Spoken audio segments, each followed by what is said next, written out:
The lines of the Karmann Ghia and the shape are probably the biggest attraction, and a lot of people confuse the Karmann Ghia or question is this a Porsche? And no, it's not. In fact, a lot of people say that, and they call it the poor man's Porsche. But the way I see it is the Porsche is actually a rich man's Karmann Ghia.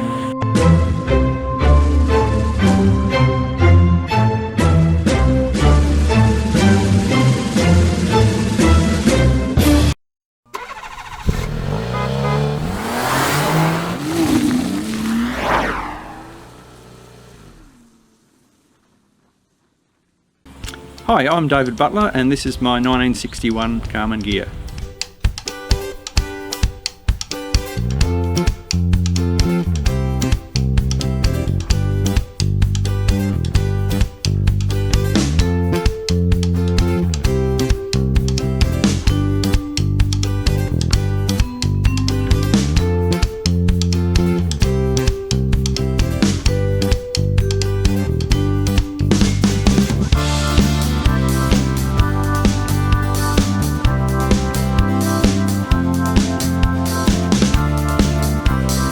I started in VWs quite early, started to show some interest in 1982, which was a little while ago, and had my first VW when I was 14, and I've been tinkering ever since. I even chose my career of fitting and turning so that I could make parts for my VWs. So this particular car I've had for about 5 years. I bought it from a guy who'd been playing with it for many years, all the way out at Emerald, and so I purchased it off him unfinished, and it took me 4 years to finish it. It's largely original, just a few little upgrades to make it safer, better brakes and a little bit bigger engine, which just helps it keep along with the traffic.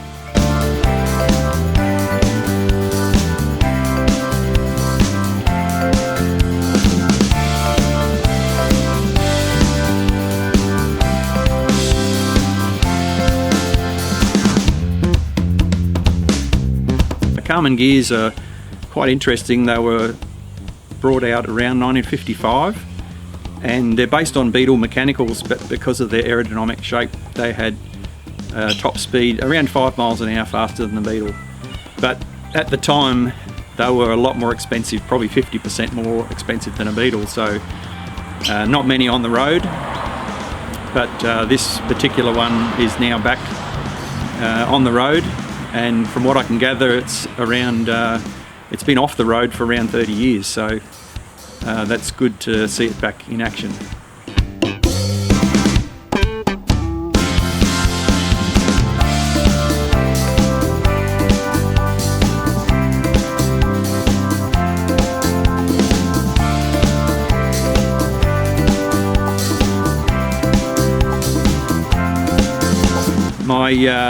My interest in VWs, as I said, it goes right back to around 1982, and for $30 my parents found an old Beetle just that I could tinker with, which was a lot of money in 1982 for us, but nowadays that type of price range just doesn't happen. But it was a really good learning curve, gave me a chance to get my hands dirty, and from that I decided that I wanted to be a fitter and turner, which is basically machining metal parts.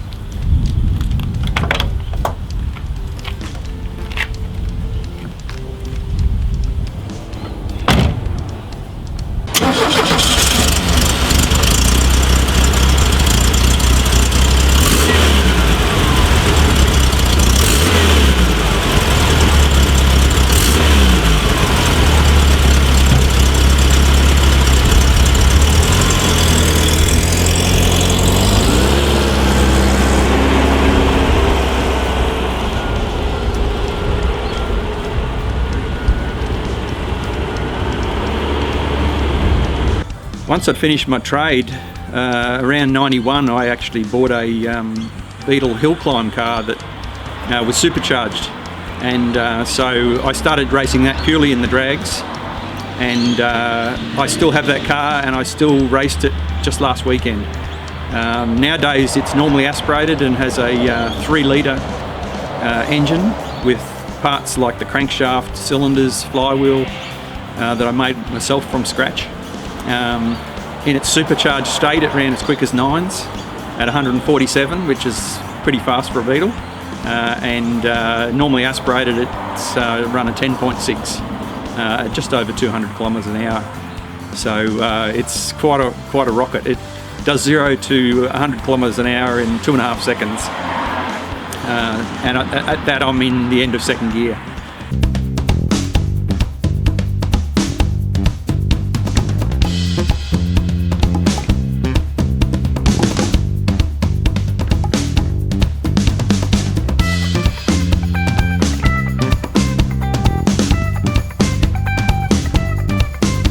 I focus mainly on cruising, and so just a little bit bigger bore increase and some modern tyres and brakes.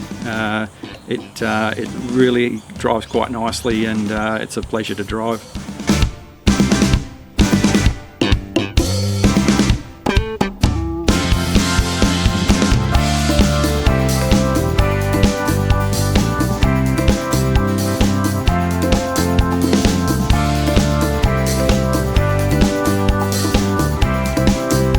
From an early age, I always showed interest in mechanical things, and my father always worked on his cars, and so myself and my brother were always nearby, and when we showed interest, he always encouraged us to get our hands dirty and help, usually holding the torch in the early days, but he answered every question we had. And so when it came to being more interested in cars, they sort of helped me follow that path.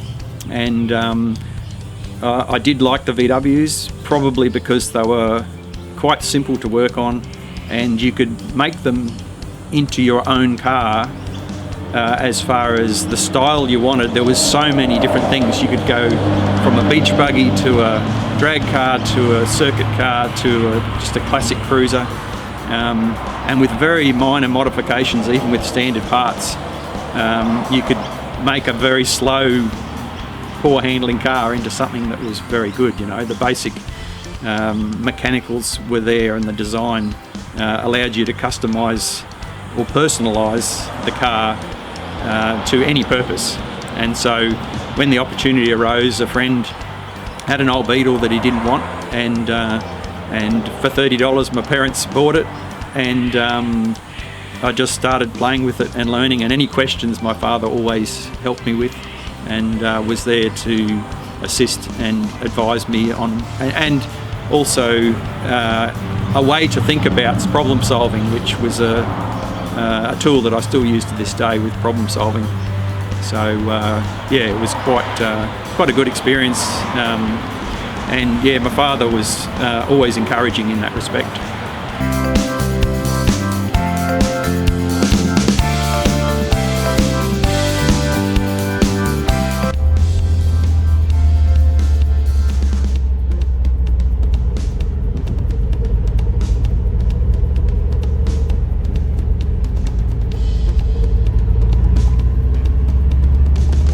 With this particular car, always being into VWs, and I always loved the lines of the Karmann Ghia, and I felt it was time to start searching for the right car.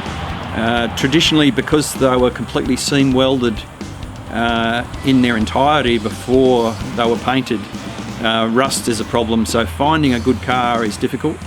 And eventually this one came up in emerald, and when I had a closer look, it was a perfect candidate for me to buy and then customise to my styling. The lines of the Karmann Ghia and the shape are probably the biggest attraction, and a lot of people confuse the Karmann Ghia or question you, is this a Porsche? And no, it's not. In fact, a lot of people say that, and they call it the poor man's Porsche. But the way I see it is the Porsche is actually a rich man's Karmann Ghia. And so that's kind of a funny thing that I like to say.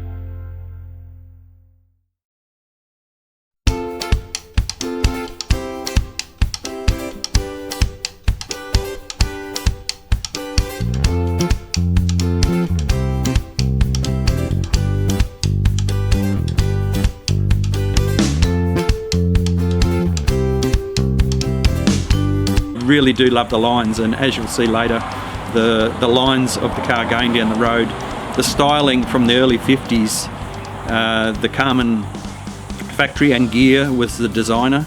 They did a beautiful job, and the design is timeless.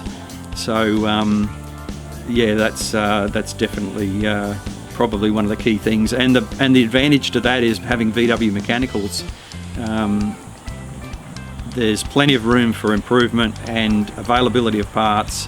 They're just a really nice car, and because there's less on the road, now was the time. 5 years ago was the time to start looking, and once I found the right car, I made it my own.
One of the fun things about VWs in general, and this Karmann Ghia, is if you're out and about driving, going to shows or stopping at a set of lights, there's always a thumbs up and a wave.